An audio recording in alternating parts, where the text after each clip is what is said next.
Imagine you are moving a fragile patient from surgery to the ICU. Monitors are changing. Lines are being connected. Someone asks a question. Someone else answers a different question. Two conversations happen at once. Everyone is skilled, but the moment is noisy. Now imagine a Formula One pit stop. High speed, high stakes, dozens of actions in seconds. Yet it looks almost calm. People move with purpose. Communication is minimal, and when it happens, it is crisp. That contrast is the heart of today's story. A hospital team borrowed ideas from Formula One pit stops and aviation to make surgery to ICU handoffs safer.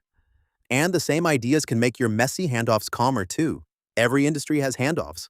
A project handoff from design to build, a shift handoff from day crew to night crew, a customer escalation from support to engineering, a deployment handoff from one on-call engineer to the next. And handoffs are where things fall through the cracks. Not because people do not care, but because handoffs compress a lot of complexity into a short moment. Here's what usually makes handoffs fragile. Too many people talking, too many things moving, a room full of interruptions, and no clear signal for when the receiver is actually ready. In healthcare, the transfer from the operating room to the ICU is a perfect storm. Multiple specialists, lots of equipment, a tight time window, and critical information that must be transferred clearly. So the question is not, how do we tell people to be more careful?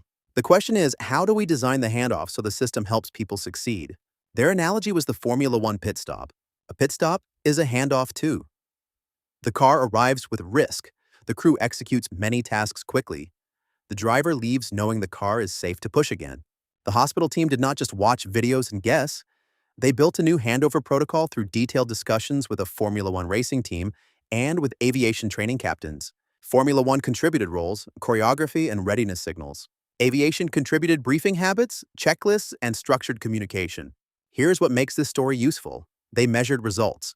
They observed 50 handovers, 23 before and 27 after the new protocol. They tracked two kinds of failures. Technical errors, meaning process mistakes during the transfer. Information omissions, meaning missing critical facts during the report out. After the new protocol, technical errors dropped from 542 to 315. Information omissions dropped from 2.09 to 1.07. And the handover got a bit faster, from 10.8 minutes to 9.4 minutes. That is fewer errors, fewer missing facts, and a calmer process without adding time. Now let's translate this into three mechanisms you can use in any industry. Mechanism 1. Separate the work from the talk. In many handoffs, people try to do two things at once. Move the work forward and transfer information. When that happens, the brain starts triaging. We focus on the urgent physical tasks and the words become background noise. That is when key details get missed. In the hospital protocol, the team split the handoff into clear phases. First, the technical work, then the information exchange when everyone can listen. How to copy it? Phase 1. Stabilize and connect. Move equipment, connect tools, confirm the basics. Phase 2. Speak and confirm. Do the report out only when the room is ready to listen. Quick test. If someone is still plugging things in, you are still in phase 1. Mechanism 2.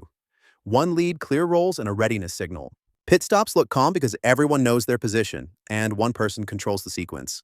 In your world, chaos often happens because no one owns the flow. Everyone thinks they are helping, but they are stepping on each other. In the hospital protocol, each person had a defined role during transfer, and the team protected the sequence from interruptions. If you are not the speaker, you stay quiet unless there is a safety concern. How to copy it? Pick a handoff lead. Their job is flow, not content. Assign simple roles. Sender, receiver, specialist who only speak when called. Use a readiness signal, ready for report. Use a closing signal, I have it. This sounds small, but it changes behavior. It creates one shared moment where everyone knows what is happening. Mechanism 3. A standard script plus closed-loop confirmation. Aviation uses structured briefings for a reason. Under pressure, memory is not enough. A script reduces the chance that important items get skipped, especially when the environment is loud. The hospital team used a standardized format guided by a memory aid, and the receiving team read back key information. How to copy it? Use a fixed order that fits your work. Keep it short, 5 sections max. Build in closed-loop confirmation so you know the message landed. Example handoff script. Situation, what is happening right now. Background, what changed and what we tried. Risks, what could break next. Next actions, the top 3 tasks. Confirm, receiver repeats back the top 3. What closed loop sounds like. Sender, biggest risk is X.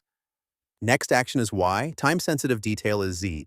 Receiver, I heard X, Y, and Z. I will start with Y now. Closed loop is not about being robotic. It is about preventing silent failure. Let's take this out of the hospital. Imagine a software team handing off a live incident to the next on-call engineer. Old way, dashboards are changing while people talk. Multiple chat threads. No clear owner, no clear end. The new engineer joins midstream and spends 10 minutes reconstructing what matters. Borrowed playbook way, Phase 1 stabilize, create one incident channel, assign roles, get the receiver ready. Phase 2 report out using the script. Situation, background, risks, next actions, confirm. Receiver repeats back the top 3 and the lead closes it with, receiver has it. One caution, do not copy the speed, copy the clarity. Pit stops are fast because they rehearse roles and repeat the work. Even if your work is not repeatable, you can still standardize the sequence and the communication. Also, do not add paperwork for the sake of it. If a checklist becomes a burden, people will stop using it. Keep it short and useful. Your action this week: pick one handoff that regularly feels messy. Add 2 things. Separate the work from the talk. Then use a short script with a repeat back. If you want the one-page handoff template from today, comment handoff, and I will share a version you can copy. This is for education, not medical advice.